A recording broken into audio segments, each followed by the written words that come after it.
Olá, graça e paz, tudo bem?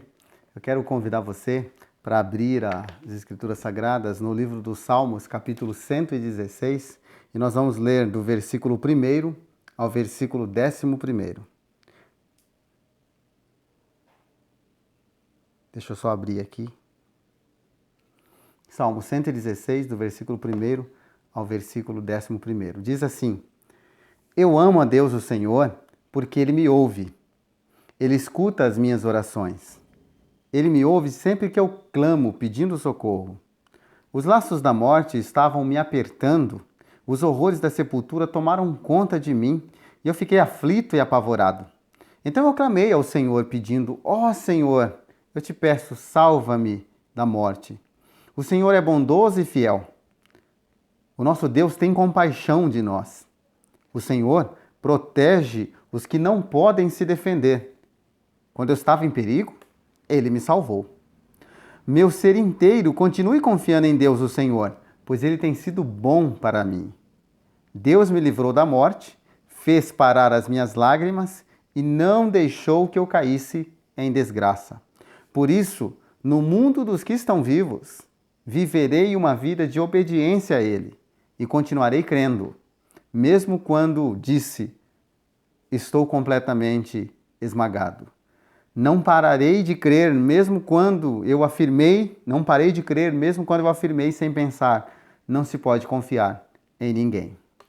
Sabe, irmãos, essa questão econômica, essa questão do desemprego que ameaça tantas famílias, essa questão de desabastecimento e tudo isso que a gente tem vivenciado, é uma verdade que a gente tem de considerar nesse aspecto de esperança, de fé, de coragem.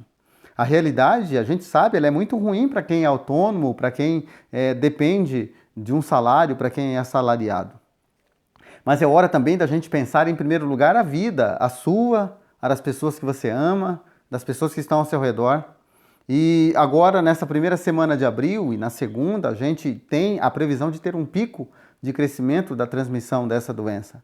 E a gente deve reavaliar, depois dessa segunda semana, o que vai acontecer.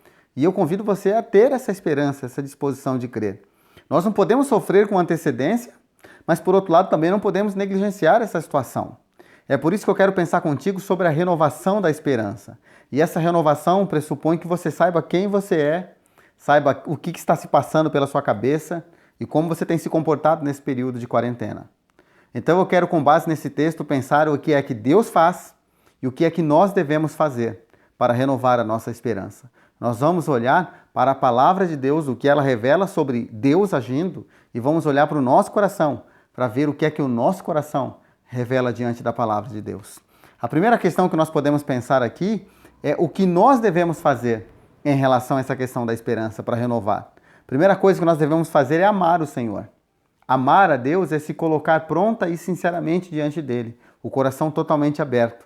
Versículo 2 nos diz que nós devemos pedir ajuda do Senhor, clamar a presença dele. Peça ajuda para ele, clame a ele, coloque o seu coração, a sua angústia, o seu medo, o seu desespero diante da presença dele. Não hesite em fazer isso. Versículo 3 diz que nós até podemos ficar aflitos e apavorados. E isso não é resultado ou não é falta de fé, mas é o resultado de uma condição humana. Todas as pessoas se afligem, todas as pessoas se apavoram diante de uma situação de tamanho pavor, de tamanho medo. Então é importante você não ter medo de ter esses sentimentos. O versículo 7 diz que nós devemos confiar integralmente no Senhor. O que é confiar integralmente? É confiar a vida completamente a Ele. Confiar as finanças, confiar o futuro, confiar a saúde, confiar o cuidado dos filhos, confiar todas as coisas diante do Senhor. Isso é confiar integralmente. E o salmista está dizendo que isso depende do ser humano. E nós devemos, no versículo 9 aqui, descrevendo, diz para nós que nós devemos obedecer, ter uma vida de obediência no mundo dos vivos. O que quer dizer isso? Nós devemos nos submeter às orientações que as autoridades têm feito para todas as pessoas. Portanto, esse período de quarentena é uma orientação da Organização Mundial da Saúde, do governador do estado do Paraná, e ela é uma orientação que até em algum momento divergiu aí com o governo federal, mas a orientação técnica do Ministério da Saúde diz que a gente deve fazer essa quarentena visando evitar essa contaminação em massa das pessoas, pelo menos nesse primeiro período aí. E eu convido você então a obedecer ao que as autoridades estão colocando para a gente cumprir. Outra coisa que o texto diz, versículo 10, é que nós devemos continuar crendo, mesmo quando o nosso coração está esmagado.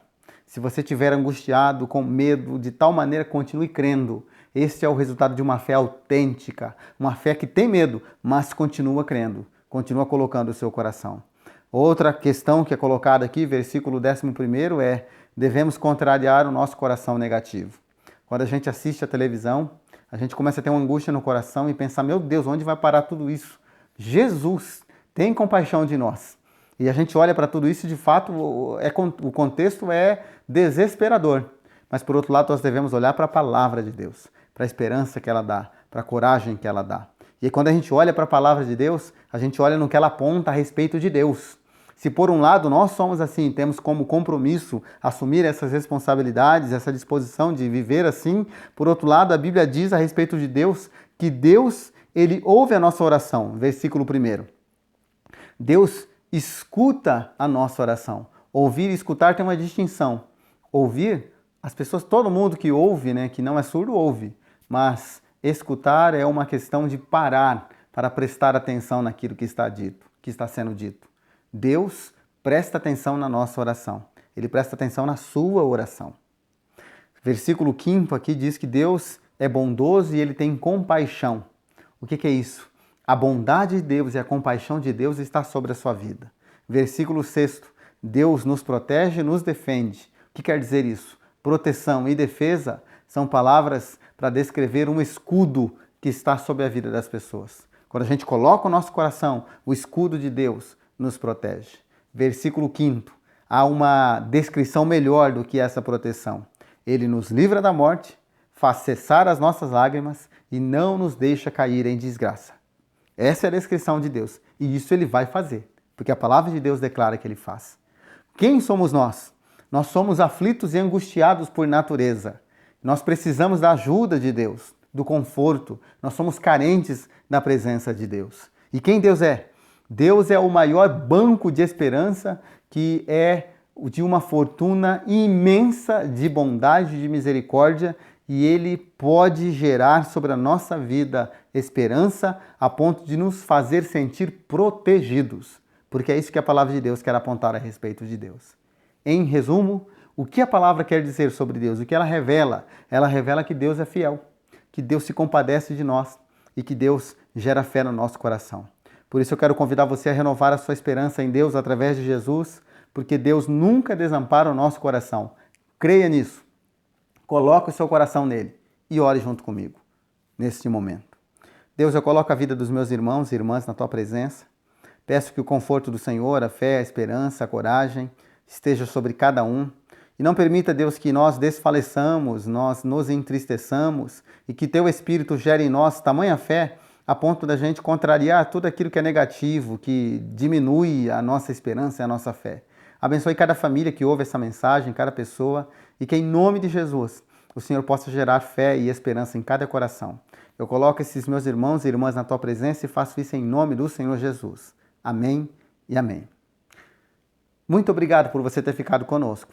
Eu agradeço a você por ter ouvido esse momento dessa palavra de esperança e já convido você a estar conosco no próximo domingo, 19h30, na nossa celebração de domingo. E nós teremos aí uma palavra quinta-feira, sempre às quintas-feiras, às 20 horas, uma palavra para o seu coração. Quero te agradecer e que você tenha essa disposição em crer e ter fé, em nome de Jesus. Receba a bênção em Cristo Jesus. Que a graça do Senhor Jesus, o amor de Deus o Pai e as ternas consolações do Espírito Santo de Deus seja sobre você, gerando fé, esperança, disposição, coragem neste momento de dificuldade. Seja assim contigo e com todo o povo de Deus espalhado na face da terra, hoje e por todo sempre. Amém e amém. Muito obrigado por você ter ficado conosco, eu quero te agradecer e que em nome de Jesus nós nos encontramos no domingo, se Deus quiser. Tchau, tchau.